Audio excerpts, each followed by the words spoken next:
Zelensky says Kursk operation forced Russia to relocate 40,000 troops. President Zelensky claimed that the operation in Kursk forced Russia to withdraw 40,000 troops from other areas to respond, but admitted that the situation in Donbass remains very difficult.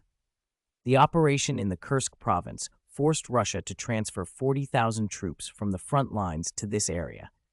The activities in this region will continue. Ukrainian President Volodymyr Zelensky stated on September 19th. A Ukrainian official earlier claimed that Kyiv had thwarted Moscow's counteroffensive in Kursk, though no evidence was provided. However, Zelensky admitted that the situation on the front lines in Donbass, including the Donetsk and Luhansk provinces, remains extremely difficult. Fighting takes place every day on the front lines near Kurakhovo and Pokrovsk, he said, referring to two key strongholds under Ukrainian control in the Donetsk province. Russian officials have yet to comment on the information.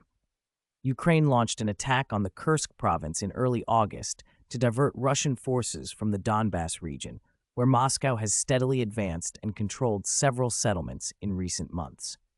The Ukrainian Ministry of Defense announced that it had captured around 100 villages and controlled 1,300 square kilometers of territory in Kursk, though the operation seems to have stalled after more than a month. Last week, Russian forces launched a counteroffensive in Kursk and regained control of at least 12 villages in the area. Moscow has redeployed some troops to reinforce Kursk, but mostly from less critical fronts like Kharkov and Kherson. Meanwhile, Russian forces continue their advance in Donbass, drawing closer to the strategic city of Pokrovsk.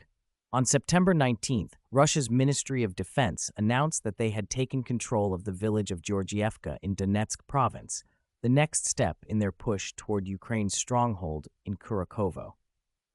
Earlier this month, President Vladimir Putin declared that Ukraine's operation in Kursk had failed in its goal to force Russia to redeploy forces, asserting that Russian units were advancing into Donbass at an unprecedented speed. On September 13th, President Zelensky acknowledged that the situation on the ground is very difficult and that Russia's objectives remain unchanged. Observers believe this comment is an admission that Kyiv has been unable to alter Moscow's strategy.